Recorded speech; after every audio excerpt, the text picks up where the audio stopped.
You enter the world screaming, covered in blood, in a room that smells like smoke, sweat, and boiled rags. The woman holding you has no medical degree. She has strong hands, a sharp knife, and a worrying amount of confidence. Your mother is exhausted. Your father is outside hoping you are healthy, useful, and preferably the sex he asked for. Nobody has antibiotics. Nobody has clean running water. Before you have been alive for 10 minutes, both you and your mother are already in danger. Congratulations! You have been born into life, not modern life, with vaccines and machines that beep when something goes wrong. This is ordinary human life across most of history. Your century may change, but the deal stays familiar. You are born into a family you did not choose, under rulers you will never meet, surrounded by diseases nobody understands, and expected to start helping almost as soon as you can stand. Your first job is simple: survive infancy. A fever can kill you. Dirty milk can kill you. A small cut can kill you. The water may contain human waste, animal waste, or both. People know bad smells can mean danger, but they do not understand germs. So when sickness enters the house, your family may blame cold air, angry spirits, bad blood, divine punishment, or the neighbor who has always looked suspicious. If you survive, everyone is delighted. Not only because they love you.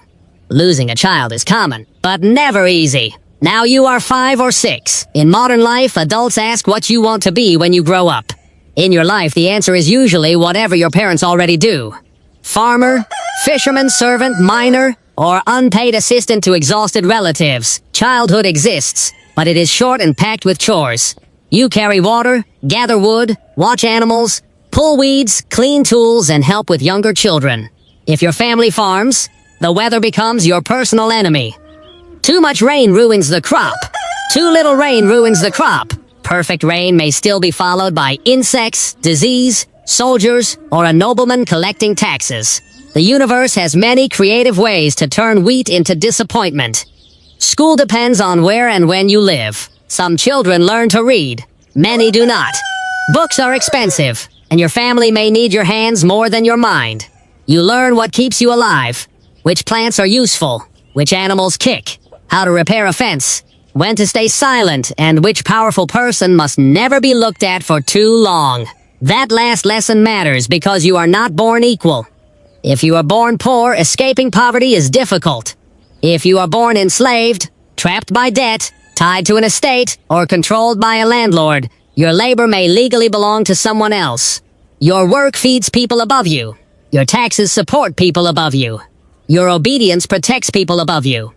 In return, they may protect you from other powerful people trying to take the same things.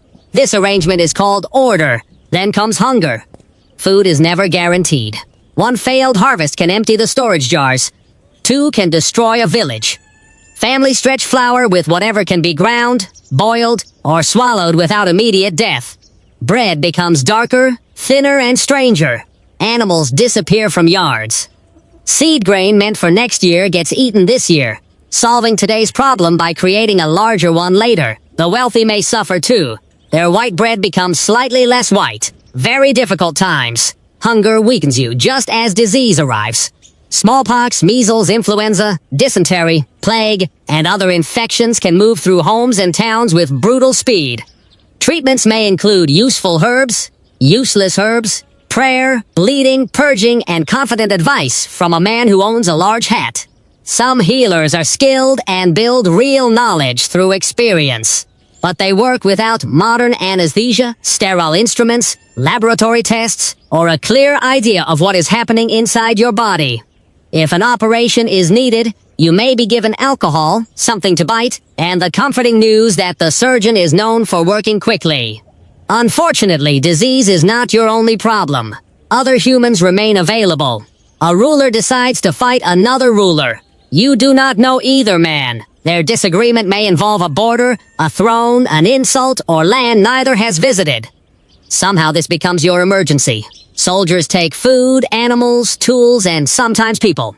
If you are a young man, you may be forced into service. You march in bad shoes, sleep in mud, drink unsafe water, and discover that disease can kill more soldiers than heroic combat. If you are not fighting, you are hiding the grain, and hoping armed strangers believe you when you say there is none. Even peace is dangerous, because the law is not designed around your comfort. Punishments are public, painful, and meant to frighten everyone watching. A thief might be whipped, branded, mutilated, imprisoned, transported, or executed, depending on the place and period. Authorities like public punishment because one suffering body can deliver a message to an entire crowd. The message is usually, "Do not make us do this again," which is generous because they clearly enjoy the ceremony.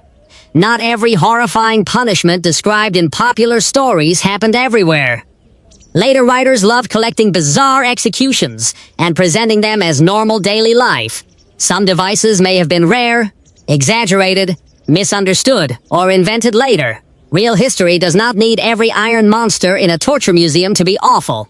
Ordinary whipping, forced labor, starvation, imprisonment, and hanging already did the job.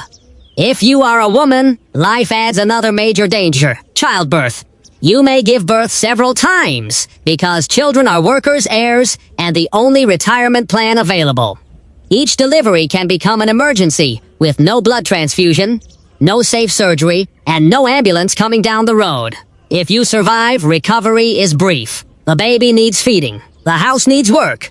The field does not care that you nearly died yesterday. Marriage may not be entirely your choice. Family is often treated as an economic decision, an alliance, or a way to combine property. Love can exist. People in the past are still people. But romance has to share a bed with money, labor, inheritance, religion, and the urgent need not to freeze next winter. Now, one correction. You may have heard that people in the past usually died at 30. That is misleading. Average life expectancy was dragged down by the huge number of babies and children who died young. If you survive childhood, you might live into your 50s, 60s, or beyond. Wonderful news. You now have extra decades for your joints to fail. Old age is not retirement. You keep working until your body refuses. Family may care for you, assuming your family survived, likes you, and has enough food. Without pensions or public support, your children are your safety net. This partly explains large families. It is love mixed with a long-term financial strategy involving several screaming toddlers. And yet, people still laugh. They fall in love. They sing while working, gossip about neighbors, celebrate festivals, tell dirty jokes, spoil children, complain about taxes, and wake up every morning willing to continue. That is the strangest part. Life does not suck because everyone in the past was miserable every second. It sucks because joy had to grow inside a world that could crush you for reasons you could not control. A bad harvest, a difficult birth, a fever, a war, a ruler's decision, a tiny wound from a rusty tool. You could do everything correctly and still lose. Being born meant receiving no guarantees, no explanation, and no refund. You opened your eyes, inhaled smoke, heard someone arguing over whether you looked strong enough, and began the lifelong job of staying alive. And if you reached old age, surrounded by family, with food in the house and all your limbs still attached, people did not call you lucky. They called you ordinary, which may be history's darkest joke.